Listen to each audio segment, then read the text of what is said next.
الكريم أما بعد أعوذ بالله من الشيطان الرجيم بسم الله الرحمن الرحيم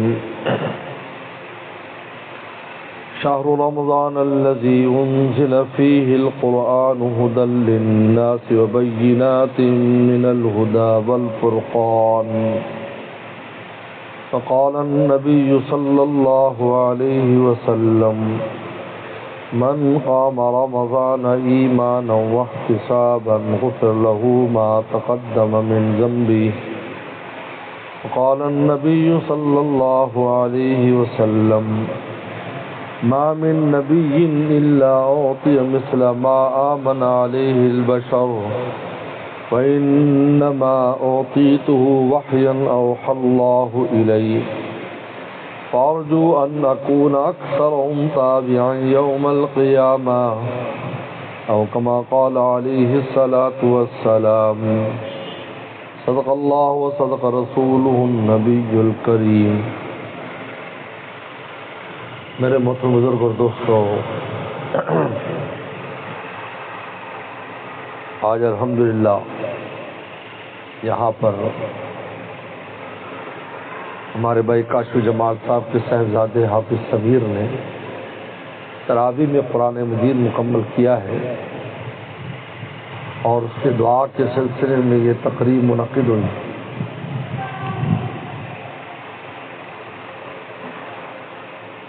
اللہ تعالیٰ نے رمضان کا تعارف ہی قرآن سے کرایا ہے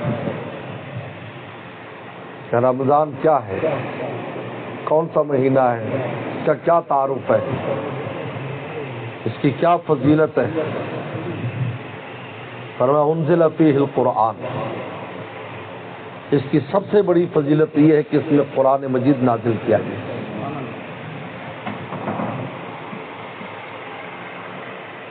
اور قرآن مجید اللہ پیغمبر سلام کا وہ معجزہ ہے جو ہمیشہ قائم رہنے والا ہے۔ چنانچہ پیغمبر صاحب نے ارشاد فرمایا، ہر نبی کو اللہ نے معجزات دیے، نبی معجزہ لے کر آتا ہے۔ معجزہ کا مطلب ہے عاجز کر دے، انسانوں کو عاجز کر دے اس کا مثل لانے سے۔ تو جب انسان عاجز ہو جاتے ہیں تو ان کو اس بات کا یقین ہو جاتا ہے ان کے پیچھے کوئی ایسی ذات ہے، اتنی بڑی ذات ان کے پیچھے کہ جس کو کوئی عاجز نہیں کر سکتا اور وہ سب کو عاجز کر دے۔ یہی عزیز کا معنی ہے۔ عزیز وہ ذات جس کو کوئی عاجز نہ کر سکے اور وہ جو چاہے اپنے فیصلے کو نافذ کر دے۔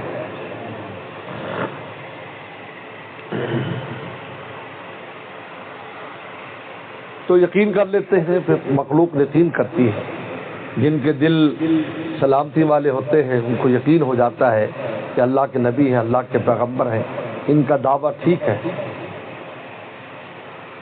اور جب نبی تسلیم کر لیں گے تو ان کی ہر بات مانیں گے۔ نبی جو ہے لیطاع نبی ہوتا اس لیے بھیجا جاتا ہے تاکہ اس کی اطاعت کی جائے۔ اللہ اور بندے کے درمیان جو واسطہ ہے وہ پیغمبر کی ذات ہوتی ہے اور کوئی واسطہ نہیں ہے۔ اس لیے اگر کسی بزرگ کو کوئی الہام ہوتا ہے یا کوئی چیز الہام ہوتا ہے مثلا، وہ صرف خود پابند ہے اس کے لیے کہ وہ خود اس پر عمل کر لے، میں اور آپ پابند نہیں ہیں۔ لیکن پیغمبر پر جو وحی آتی ہے وہ خود بھی پابند ہوتا ہے اور امت بھی اس کی پابند ہوتی ہے کہ اس کام کو کرے۔ یہ فرق ہے۔ تو فرمایا کہ ہر نبی کو اللہ نے معجزات دیے اور بڑے بڑے معجزات قرآن مجید میں بڑے بڑے معجزات موجود ہیں۔ سلیمان علیہ السلام کا سخت معجزہ تھا، ایسے بغیر پیٹرول کے اور بغیر کسی ظاہری اسباب کے ہوا میں اڑتا تھا اور ارادے پر اڑتا تھا، ارادہ کیا اور اڑنے لگ گیا۔ نہ ایئرپورٹ چاہیے، نہ پائلٹ چاہیے، نہ دوسرے آلات چاہیے۔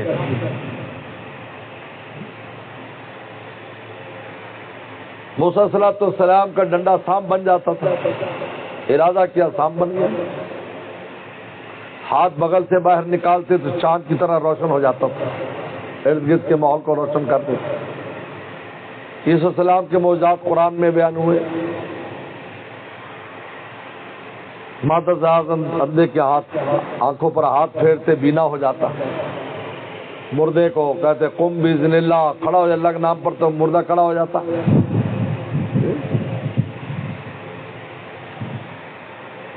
نوح علیہ السلام کے معجزات، کشتی خود چل رہی ہے، گھوم رہی ہے، کوئی ملا نہیں ہے کہ اس کو کدھر جانا ہے، وہ خود جا رہی ہے اور خانہ کعبہ کے ساتھ چکر لگا کر جودی پہاڑی پر آ کر رک جاتی ہے۔ بڑے بڑے معجزات کا بیان ہے، اور تفصیلات ہیں۔ صالح علیہ السلام کی اونٹنی ہے، اور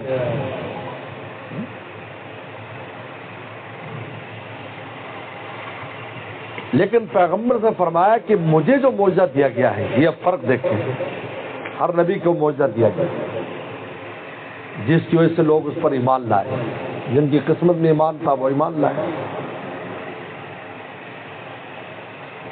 لیکن مجھے بطور معجزہ کے اللہ نے وہی، اپنی وحی اور اپنا کلام دیا بطور معجزہ۔ ایسا نہیں کہ دوسرے معجزات نہیں تھے، پیغمبر سلام کے وہ معجزات جو ظاہر ہوئے ہیں ان کی تعداد بھی 300 سے زائد علامہ سیوطی نے لکھی ہے، اور ہر نوع کا معجزہ ہے، ہر نوع کا معجزہ ہے۔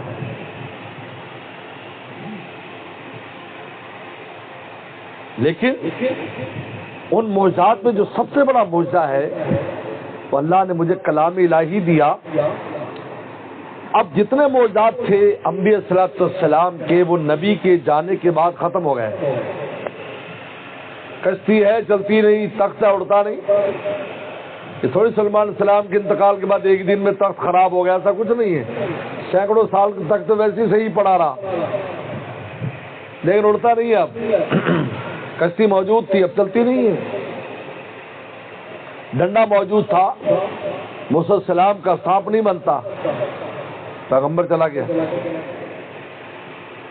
لیکن فرمایا کہ مجھے اللہ نے جو معجزہ دیا ہے قرآن مجید کا، کلام الہی کو، میرے بعد بھی باقی رہے گا، اس لیے قیامت کے دن سب سے زیادہ میرے ماننے والے ہوں گے، کیونکہ میرا معجزہ ہمیشہ کے لیے باقی رہنے والا ہے، اور وہ یہ کلام الہی ہے،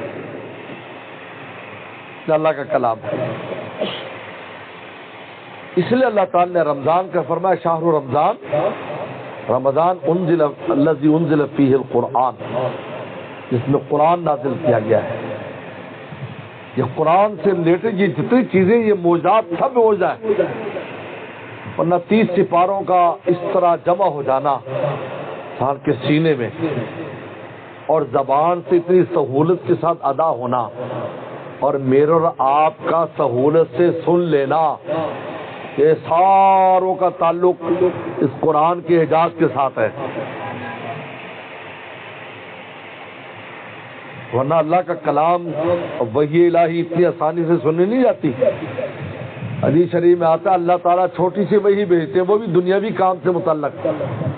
جاؤ بھائی، فرشتوں کو حکم ہوتا فلاں جگہ کام کر کے آؤ، دنیاوی کام، اور آپ کے بارے میں کوئی ڈیوٹی لگتی ہے، اس تھوڑے سے وہ جو وحی آتی ہے، چند الفاظ ان کو حکم کے دیے جاتے ہیں، بے ہوش ہو جاتے ہیں، اس کی وجہ سے سن کر بے ہوش ہو جاتے ہیں۔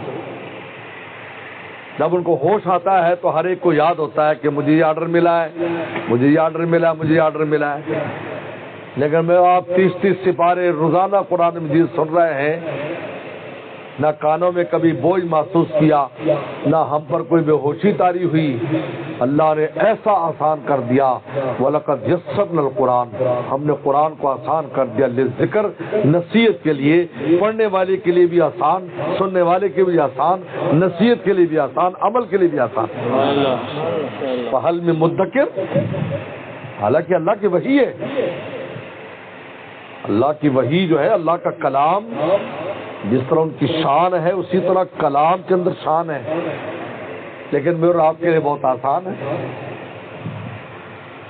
اس لیے اللہ نے اپنی تو نسبت فرمائی الرحمن و علم القرآن۔ سنو، یہ نہ سمجھو تم نے مدرسے میں پڑھ لیا، تم نے استاد سے پڑھ لیا، اس میں ہماری ذات انوالو ہوتی ہے تو تم پڑھ پاتے ہو الرحمن و علم القرآن۔ اگر ہماری شان رحمت بھی اس میں انوالو نہ ہو تو 30 سپاروں کا یاد ہونا، زبان سے ادا ہونا اور ہمارا سننا، یہ کوئی چیز آسان نہیں ہے،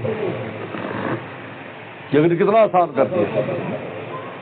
پیغمبر صلی اللہ علیہ وسلم پر یہی وحی آ رہی، بخاری شریف میں آتا ہے سلسلہ جرس گھنٹی کی آواز کی طرح آتی ہے، اور اس کی تفسیر میں ابن حجر اسقلانی نے لکھا ہے کہ اسمع السلاسلہ، مجھے زوردار گھنٹی کی آوازیں آتی ہیں اور مجھے ایسے لگتا ہے کہ ابھی میری جان نکل جائے گی۔ اب آپ دیکھیں پیغمبر پر وحی آتی ہے، لگتا ہے کہ میں ابھی میری جان نکل جائے گی۔ ان کی خوف، ان کا وزن اتنا زیادہ ہوتا تھا کہ مجھے لگتا ہے میں انی حکمت کہ میری جان نکل جائے گی، لیکن میں اور آپ کتنی آسانی کے ساتھ، بلکہ ہمیں مزہ آ رہا ہے، قرآن سن رہے ہیں، لذت آ رہی ہے، پڑھنے والے کو مزہ آ رہا ہے۔ پیغمبر سلام سے کہا جائے اقرا، پڑھیے اقرا ما انا بقارئ، یہ لفظ مجھ سے پڑھا نہیں جا رہا، حالانکہ 40 سال کی عمر میں کتنی بار آپ نے اقرا کہا ہوگا۔ اقرا ایک عام سا لفظ ہے، جیسے میں اور آپ پڑھو کا لفظ بولے، پڑھو بھائی یہ پڑھ کے دینا، جیسا کیا لکھا ہے، تو 40 سال میں کیا آپ نے کبھی اقرا نہیں بولا ہوگا؟ لیکن یہاں اقرا ادا کیوں نہیں ہو رہا؟ کیونکہ وحی الہی اللہ کا کلام ہے، یہ عام کلام نہیں ہے، اس میں انوارات، اس میں اتنے نور اور تجلی بھری ہوئی ہے کہ اللہ فرماتے ما انا بقارئ، میں پڑھ نہیں سکتا اس کو۔ 3 بار سینے سے جبرائیل السلام نے لگایا اور دبایا، تب 5 آیات آپ نے زبان مبارک سے جاری، پھر 3 سال آرام کرایا، 3 سال، 5 آیات کے بعد 3 سال پیغمبر کو آرام کرا رہے ہیں کہ اتنا بوجھ ان 5 آیات کا پڑا ہے اللہ کے نبی صلی اللہ علیہ وسلم پر، اب آپ آرام کریں۔ پھر جا کر 5 سال کے بعد سورہ مدثر نازل ہو رہی ہے، آپ اسے خود اندازہ کر سکتے ہیں۔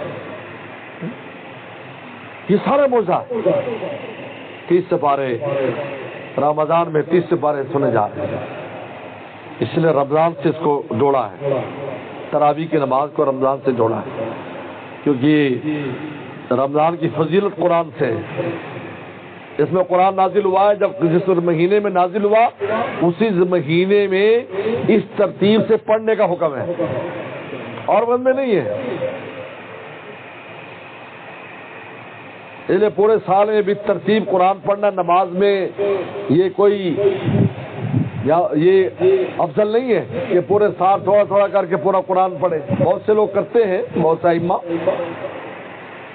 لیکن پیغمبر السلام نے مخصوص کر دیا یہ یہاں سے یہاں صورتیں، یہاں سے یہاں صورتیں، یہاں سے یہاں صورتیں، فجر ظہر میں پڑھو، عصر میں پڑھو، عشاء میں پڑھو، مغرب میں پڑھو، آپ نے صورتیں متعین فرما دی کہ یہاں سے یہاں طوال مفصل اور اوساط مفصل، قصار مفصل کے نام سے ترمذی میں واضح کر دیا کہ یہ اس طرح پڑھ لو۔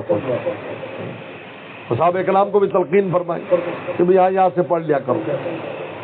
بعض صحابہ عشاء میں جا کر لمبی تلاوت کرتے تھے اپنی مسجدوں میں، جہاں نماز پر فرمایا کہ نہیں ایسے نماز نہ پڑھا کرو، تمہارے پیچھے مریض بھی ہے، تمہارے پیچھے کمزور بھی ہے، لہذا یہاں سے یہاں، یہاں سے یہاں، یہاں سے یہاں، آپ نے 3 حصوں میں تقسیم کر دیا، آخری 2 سپاروں میں ساری صورتیں گھومتی ہیں۔ لیکن چونکہ رمضان کا تعلق قرآن سے ہے تو یہاں پورے قرآن کے پڑھنے کی ترتیب فرما دی،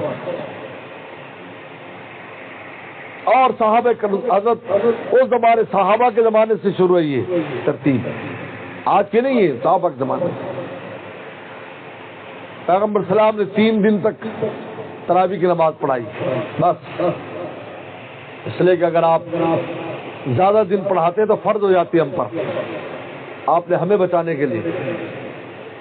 اس لیے پیغمبر اسلام کی عجیب شان رحمت ہے کہ اپنے ذوق پر عمل نہیں فرمایا کہ میرا، کیونکہ نبی کا ذوق تو نبی کی تو ہمہ وقت تجلیات الہی میں گم ہوتا ہے اللہ کا پیغمبر، لیکن ہماری رعایت کی فرمایا لولا، کتنی حدیث میں آتا ہے لولا مخافت امتی، اگر امت پر مشقت کا خوف نہ ہوتا میں یہ کام ایسے کرتا، فلاں کام ایسے کرتا، فلاں کام ایسے کرتا، لیکن میں کروں گا، ان پر فرض ہو جائے گی، ان سے ہوگا نہیں، ان کی پکڑ ہو جائے گی، لہذا میں کرتا ہی نہیں. سمجھدار کیجیے. خود عشاء کی نماز کے بارے میں فرما کہ اگر یہ امت پر مشقت کا خوف نہ ہوتا تو تہائی رات پر جا کر عشاء پڑھتا. تہائی رات یعنی مغرب سے فجر تک 3 حصوں میں تقسیم کر لو، تو جب 1/3 گزر جائے تب عشاء کی نماز میں پڑھتا، رسول نے فرمایا. لیکن امت پر مشقت کا خوف ہے، عشاء کے بعد ان کو سونا بھی، آرام بھی کرنا ہے، دن بھر محنت ہے، اس لیے فرمایا کہ بس جب شفق ابیض اور شفق احمر دونوں شفق غائب ہو جائیں اور اندھیرا کامل ہو جائے، فرمایا عشاء کی نماز پڑھ لو. لولا لولا آپ نے 3 دن تک تراویح پڑھائی. سیدنا صدیق اکبر رضی اللہ عنہ کا زمانہ آیا، اس زمانے میں فتنوں نے سر اٹھایا. انہیں سیدنا صدیق اکبر رضی اللہ عنہ کا سب سے بڑا کارنامہ یہ ہے کہ آپ نے حضرت عمر رضی اللہ عنہ کے کام کے لیے راستہ ہموار کر دیا. اپنی استقامت سے سارے فتنے ختم، اب شارع کھل گئی. اب حضرت عمر آئے اور اسلام کا پھریرا پورے عالم میں لہرا دیا. لیکن اگر رکاوٹ ہو کوئی کام آدمی نہیں کر سکتا، یاد رکھو. اس لیے کہتے ہیں فتنوں سے پناہ مانگی گئی. کیوں؟ اس لیے کہ فتنہ آپ کے اچھے کام میں آڑ ہے. آپ کی کتنی اچھی گاڑی ہو، نہیں برانڈ، بالکل برینیو گاڑی اچھی برانڈ کی، 200-300 کلومیٹر فی گھنٹہ چلنے والی، سڑک بلاک ہے، کیا کرے گی آپ کی گاڑی؟ مجھے بتاؤ، کرے گی گاڑی کو حساب کا؟ 1000 میں اور آپ میں صلاحیتیں 1000، لیکن فتنہ آ جائے سب صلاحیتیں مٹی ہو جاتی ہیں، قبر میں ایسی چلا جاتا ہے. اور اگر فتنہ نہ ہو تو آپ کی تھوڑی سی عمر میں بھی اتنا اچھا کام کر کے چلے جائیں گے، رہتی دنیا تک لوگ آپ کو یاد کریں گے. اس لیے فتنوں سے پناہ مانگنا. یہ فتنہ ایسی خطرناک چیز ہے، کوئی ایسی چیز پیش آ جاتی، فتنہ یعنی ہر وہ ایسی چیز پیش آ گئی، انسان کو کسی کام کا نہیں چھوڑا، اس نے سب ضائع ہو گیا. سیدنا صدیق اکبر رضی اللہ تعالیٰ عنہ فتنہ ختم کیے. انکار ختم نبوت کے منکرین ختم نبوت کے خلاف اٹھ گئے، مرتدین کے خلاف اٹھ گئے، حکومت کو زکات دینے والوں کے خلاف اٹھ کھڑے ہوئے، اور کسی کی پرواہ نہیں کی آپ نے. حالانکہ عقل کے اعتبار سے دیکھا جاتا تو وقت نہیں تھا کہ مدینہ سے باہر کسی کو بھیجا جائے. فرمایا نہیں، ابو بکر زندہ رہے اور میرے محبوب کے دین پر یوں ڈھاکہ ڈالا جائے، یہ ابو بکر برداشت نہیں کر سکتا. چنانچہ اکیلے تلوار لے کر نکلے کہ میں بس اکیلا جا رہا ہوں، اگر کوئی میرے ساتھ نہیں جاتا. صحابہ نے کہا نہیں، آپ جیسے فیصلہ فرمائیں ہم آپ کے ساتھ ہیں. جب سارے فتنے 2 سال میں ختم ہو گئے، اب سیدنا فاروق اعظم رضی اللہ عنہ کی حکومت آئی. اب آپ نے سارے ایسے احکام جاری کیے جو آج تک قائم ہیں. فتنہ ختم ہو گیا. اب 12 سال میں 10 سال میں اسلام کہاں سے کہاں پہنچا. اب وہ پیغمبر سلام کی جو 3 دن کی سنت تھی، اب صحابہ اکرام نے اس کو زندہ کیا. چلو مسجد آباد کرو. اس لیے اس بات کو بہت سمجھنا ضروری ہے کہ سیدنا صدیق اکبر ان کا جو زمانہ ہے، اس کو اگر آپ تصوراتی انداز میں دیکھیں گے تو اس وقت تو نہ دن کو چین ہے نہ رات کو چین ہے. جب ایسے حالات ہو تو اس کے اندر آپ کوئی کام کیسے کر سکتے ہیں؟ مجھے بتاؤ. ایک آدمی کسی مشکل میں مبتلا ہے، گھر کی بلڈنگ تعمیر کرے گا؟ اس کی فنیشنگ کرائے گا، اس کے کیل کانٹے سیدھے کرے گا، اپنا اس کو ہوش ہوگا، اپنی گاڑی کا ہوش ہوگا، بال بچوں کو ہوش ہوگا؟ نہیں، وہ اس وقت مشکل سے نکلنے کی کوشش کرے گا جس کی وجہ سے وہ اور اس کا سارا قوم قبیلہ مبتلا ہے۔ جب اس سے نکل جائے گا پھر ترقی کرے گا، ترقی کرے گا۔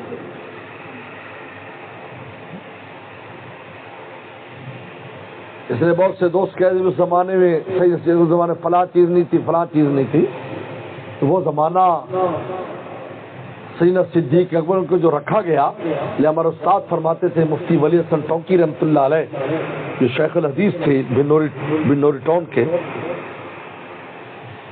فرمایا کرتے تھے اللہ نے 2 سال تک جو آپ کو پیچھے رکھا ہے، ایک تو صحابہ کی تسلی کے لیے، کیونکہ سیدنا صدیق اکبر رضی اللہ عنہ اپنے آپ کو مکمل طور پر ذات پیغمبر میں ڈھالا ہوا تھا، نبی سے ہر فیض لیا تھا، ان کی گفتگو، ان کا چلنا پھرنا، ان کا بیٹھنا، اس سے صحابہ کو تسلی ہو جاتی تھی رسول اللہ کی جدائی کی۔ اور پھر وہ استقامت کا جو معاملہ تھا، استقامت، ڈٹ جانا، جم جانا، یہ نہ دیکھنا دائیں کیا ہے، بائیں کیا، آگے کیا، پیچھے کیا ہے، اللہ نے اس کے لیے رکھا۔ لہٰذا 2 سال میں جب کام پورا ہو گیا تو چلے گئے۔ اب سیدنا فاروق اعظم رضی اللہ تعالیٰ عنہ ہے، ہاتھ ابی بن کعب رضی اللہ تعالیٰ عنہ جو قاری قرآن تھے، قاری قرآن، رسول اللہ جن سے قرآن سنا کرتے تھے، ابی بن کعب، اللہ کے نبی صلی اللہ علیہ وسلم خود بھی قرآن کے عاشق تھے، جس طرح پڑھنے کا عاشق تھے، سننے کی بھی عاشق تھے۔ رات کو صحابہ اکرام کی مدینے میں چکر لگاتے تھے کہ کس گھر میں کیسے قرآن پڑھا جا رہا ہے، تو بعض جگہ پر باہر کھڑے ہو کر روتے رہتے، اندر صحابی تلاوت کر رہا ہے، اس کو پتہ نہیں کہ اس کا نبی باہر قرآن سن رہا ہے۔ صبح کو آپ فجر میں پوچھتے کہ رات میں تیرے گھر کے باہر کھڑا تھا قرآن سنتا، وہ رونے لگتے صحابہ، ہمیں پتہ ہوتا ہم اور خوبصورت انداز میں آپ کو سناتے۔ ابی بن کعب یہ وہ صحابی ہیں جن کے بارے میں رسول اللہ نے فرمایا بخاری شریف میں کہ اللہ تعالی نے مجھے حکم دیا ہے کہ میں تجھ سے قرآن سنوں، تو وہ کہنے لگے اللہ نے میرا نام لیا، اللہ سمانی، اللہ نام نے کہا، ہاں نام لے کر کہا اے اللہ کے نبی، اے میرے محبوب ابی بن کعب سے قرآن سن، تو ان پر ہچکی طاری ہو گئی، رونے لگے وہ کہ میرا نام آسمانوں سے اللہ نے لیا ہے اور پیغمبر سے کہا ہے کہ تم ان سے قرآن سن، قرآن سن۔ ان کو کہا، ہاں تمہر صحابہ کرام سارے موجود ہیں سوائے صدیق اکبر رضی اللہ عنہ عنہ کے، سب بڑے اکابر صحابہ موجود ہیں، سب اکابر صحابہ موجود ہیں، سب نے کہا بالکل ٹھیک ہے، اس سنت کو زندہ کرے، تو جو تین دن رسول اللہ صلی اللہ علیہ وسلم نے بات پڑھائی۔ اب آپ نے مسجدیں آباد کر دی حضرت عمر رضی اللہ عنہ کے فیصلے نے، گھر گھر میں قرآن شروع ہو گیا، ہر مسجد میں قرآن شروع، تراویح کی نماز شروع ہو گئی۔ عجیب اللہ تعالیٰ نے فیصلہ فرمایا، آج گھر گھر آباد ہو رہے ہیں، پورا عالم میں مسجدیں آباد ہیں، تراویح کی نماز ہو رہی ہے۔ اس زمانے سے 20 رکعت پڑھی جا رہی، تراویح ہر 4 کے بعد ترویحہ ہوتا ہے، 4 کے بعد آرام کرتے ہیں۔ چنانچہ اسی فیصلے کی بنیاد پر امام ابو حنیفہ رحمۃ اللہ علیہ، امام مالک رحمۃ اللہ علیہ، امام احمد حنبل رحمۃ اللہ علیہ اور امام شافعی رحمۃ اللہ علیہ، ان سب نے کہا کہ 20 رکعت ہوں، بلکہ امام مالک تو فرماتے ہیں کہ ہر 4 کے بعد 4 رکعت نفل بھی پڑھا کرو۔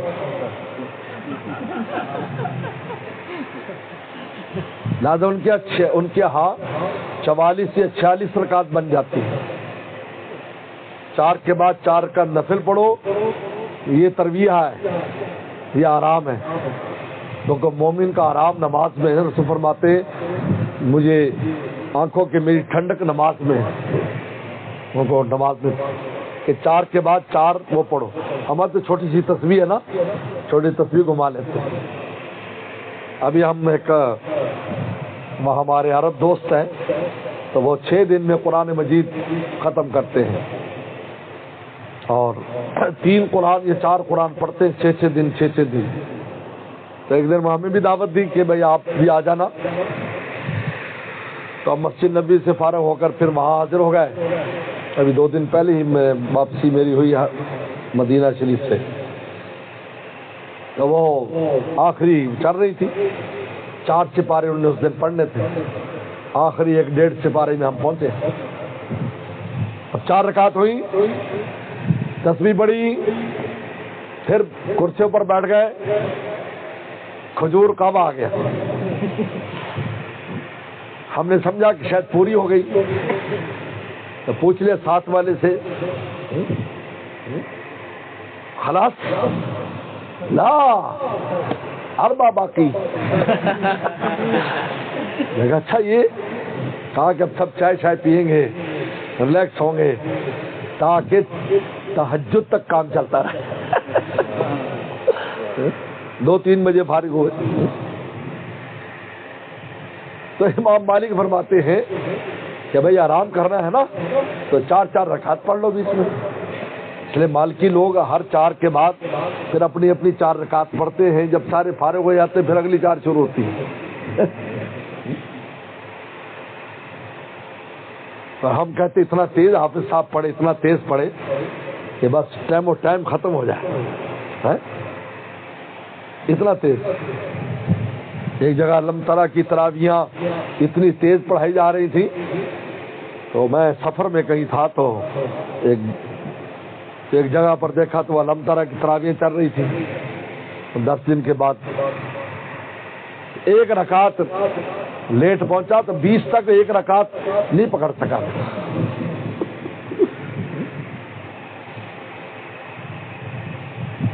تو اللہ تعالیٰ نے یہ عبادت جو تراویح کی ہے قرآن پڑھنے کی, اس رمضان میں جوڑ دی. اور یہ فضیلت بیان کا من قام رمضان, جو رمضان میں قیام کرے گئے. تراویح کی نماز مراد ہے سب نے کہا. تہجد تو پورے سال پڑھی جاتی ہے. تہجد کی نماز پورے سال پڑھی جاتی ہے. اس لیے تہجد الگ ہے, تراویح الگ ہے. اور یہ رمضان کی خصوصیت ہے کہ وتر کی نماز جماعت سے ہو رہی ہے. پورے سال آپ اکیلے پڑھیں گے, جماعت نہیں ہوتی, لیکن رمضان میں جماعت سے ہو رہی ہے. کہ اس کے ساتھ جوڑ دو اس کو تراویح کے ساتھ, تاکہ طاق ہو جائے. اور اللہ کو طاق بہت پسند ہے. یہ عجیب بات ہے, اللہ طاق ہے, ایک ہے, طاق چیز پسند ہے. اس لیے تسبیحات 7 کرتے ہیں, 9 کرتے ہیں, 5 کرتے ہیں, 11 کرتے ہیں. طاقت بہت پسند ہے. تو دن کی نماز بھی طاق, رات کی بھی طاق ہے. دن کی طاق مغرب پر ختم ہوتی ہے. تو مغرب کتنی ہے؟ 3 رکعت. تو فجر سے مغرب شمار کرو تو طاق ہوگی. اور رات عشاء پڑھتے ہو, بعد میں تہجد پڑھو, کچھ بھی کرو, بعد میں جب وتر پڑھو گے تو طاق ہوگی. فرمایا تراویح پڑھو, ساتھ ہی جماعت سے تم جب وتر پڑھو گے تو یہ تراویح طاق ہو جائے گی. اللہ وطر یحب الوطر, اللہ خود بھی وطر ہے اور آپ کو وطر عادت پسند ہے. وطر عادت پسند ہے. اور ہمارے عجیب ہے, بعض کھیلوں میں 3 آ جائے تو جرمانہ لگا دیتے ہیں. حالانکہ 3 پر جرمانہ تھوڑی, 3 پر انعام دینا چاہیے. لیکن شیطان ہمیشہ الٹی ریل چلاتا ہے. تو اللہ تعالیٰ نے یہ رمضان میں اس عبادت کس طرح فرما, من قام رمضان, جو تراویح کی نماز پڑھتا ہے ایماناً, جذبہ ایمانی کے ساتھ واسطے صابن, اور ثواب کی نیت سے, غفر لہ ما تقدم من ذنبی, اس کے پچھلے سارے گناہ معاف ہو جاتے ہیں. سارے گناہ معاف ہو جاتے ہیں. معافی کا ذریعہ ہے یہ. اور قرآن مجید کے ساتھ ایک تعلق کا ذریعہ ہے. اسی سے قرآن کا تعلق نصیب ہوتا ہے. بہرحال میں بہت مبارکباد پیش کرتا ہوں حافظ سمیر صاحب کو, کاشف صاحب کو, ان کے گھر والوں کو, اور تمام جو پڑھنے والے ہیں. اللہ نے بہت بڑی توفیق بخشی ہے. دیکھو رمضان پا لینا یہ معمولی بات نہیں ہے. اس لیے پیغمبر السلام کے 2 صحابی, بڑی مشہور روایت ہے, دونوں دوست, ایک شہید ہو گیا سال پہلے اور 1 سال کے بعد بستر پر انتقال ہوا. تو صحابہ نے کہا کہ بھائی وہ بڑا مقام پا گیا, پہلے والا اس کا ساتھی کے شہید ہوا, تو رسول اللہ صلی اللہ علیہ وسلم نے سن لیا، فرمایا کہ بھائی اس کا رمضان کا کیا کرو گے جو اس نے ایک زائد پایا ہے، اس کی نمازوں کا کیا کرو گے، اس کی صدقہ خیرات کا کیا کرو گے؟ یہ عبادات کی توفیق ہو جانا، اور وہ عبادات جو سال بعد آتی ہیں، ایک ہوتا ہے روزانہ والی، ایک ہوتا سال بعد آ رہی ہے، یہ بہت بڑے اللہ تعالیٰ کا فضل ہے کہ اللہ تعالیٰ توفیقات بھی دیں اور ہمیں ایسے موسم بھی دیں بخشش کے، کہ اللہ تعالیٰ کا بہت بڑا فضل، اس پر اللہ کا خوب شکر ادا کرنا چاہیے۔ وآخر دعوانا ان الحمد للہ رب العالمین۔ اللهم لك الحمد كما انت صلی علی محمد كما ربنا ظلمنا انفسنا وان لم تغفر لنا وترحمنا لنكونن من الخاسرين اللهم انا نسألك الهدى والتقى والعفاف والغنى اللهم احسن عاقبتنا في الامور كلها واجرنا من خزي الدنيا وعذاب الاخرة۔ یا اللہ حافظ سمیر صاحب کے قرآن مجید تراویح میں مکمل کرنے کو قبول فرما، پڑھنے والے کا پڑھنا اور سننے والوں کا سننا قبول فرما۔ یا اللہ اس قرآن مجید کے ساتھ ہم سب کو خصوصی تعلق نصیب فرما، عاشقانہ تعلق نصیب فرما، انا اللیل انا النہار تلاوت کی توفیق عطا فرما۔ اس مبارک مہینے میں یا اللہ جو اعمال کی بھی آپ توفیق دے رہے ہیں ان کو شرف قبولیت نصیب فرما۔ یا اللہ ہر قسم کے شر اور فتنے سے ہم سب کی خوب حفاظت فرما، خوب حفاظت فرما۔ یا اللہ یا اللہ یا اللہ ہمیں قدم قدم پر ہمیں معاف فرما، معاف فرما، معاف فرما، پوری امت کو معاف فرما۔ یا اللہ یا اللہ اس ختم قرآن کی برکت سے یا اللہ ہمارے کاشف صاحب اور ان کی پوری فیملی کو خوب برکتیں اور عافیتیں نصیب فرما، اور ہر قسم کے مسئلے مسائل کو عافیت کے ساتھ حل فرما۔ یا اللہ ہر قسم کی رحمت کا نزول فرما۔ یا اللہ رمضان کی ہر رات رحمتوں والی رات ہے، برکتوں والی رات ہے۔ یا اللہ ہم میں سے کسی کو بھی محروم نہ فرما، ہم میں سے کسی کو بھی محروم نہ فرما، اپنی ولایت اور دوستی بغیر استحقاق کے میں نصیب فرما۔ یا اللہ کامل مکمل یا اللہ انسان بن کر اور تیرا ولی اور دوست بن کر دنیا سے جانے کی توفیق عطا فرما۔ ہماری کمی بیشیوں کو، پوری امت کی کمی بیشیوں کو معاف فرما، معاف فرما، معاف فرما۔ یا اللہ عافیت دارین نصیب فرما، عافیت دارین نصیب فرما۔ ہمارے تمام مرحومین مرحومات کی مغفرت فرما، بیماروں کو شفا عطا فرما۔ میری طبیعت بھی خراب ہے یا اللہ مجھے صحت اور عافیت نصیب فرما، ہر طرح کی آسانیاں پیدا فرما، عافیت کا معاملہ فرما، علاج معالجے کو کامیاب فرما۔ یا اللہ آپ کے بغیر کچھ بھی نہیں ہے، یا اللہ قدم قدم پر ہماری دستگیری فرما، ہمیں عافیت نصیب فرما۔ یا اللہ ہماری رزق روٹی میں برکتیں پیدا فرما۔ یا اللہ قرضوں کے بوجھ کو دور فرما، ہمارے مسائل کو حل فرما۔ یعنی دینی مدارس، مساجد، خانقاہیں، تبلیغی مراکز کی خوب حفاظت فرما۔ یا اللہ فلسطین کے مسلمانوں کی مدد فرما، مدد فرما، مدد فرما، نصرت فرما۔ اللہ آپ کے علاوہ ہمارا کون ہے؟ یا اللہ ہماری مدد فرما، قدم قدم پر ہماری مدد فرما۔ یا اللہ عافیت اور کرم کا معاملہ فرما۔ یا اللہ بے اولادوں کو نیک سال اولاد عطا فرما، اولاد والوں کے اولادوں کو نیک سال مطیع فرما بردار فرما۔ یا اللہ جن بچوں کے رشتے جو اچھے جوڑ عطا فرما، جن کے رشتے ہو گئے گھروں میں امن سکون عطا فرما۔ ہر دوست کی ماں بہن کی جو بھی حاجت ہے اپنے خزانوں سے ہماری حاجات کو پورا فرما۔ یا اللہ جو مانگا ہے وہ بھی عطا فرما، جو نہیں مانگ سکے وہ بھی عطا فرما۔ ربنا تقبل منا انك انت السميع العليم تب علينا انك انت التواب الرحيم صلى الله تعالى على خير خلقه محمد وآله وصحبه اجمعين۔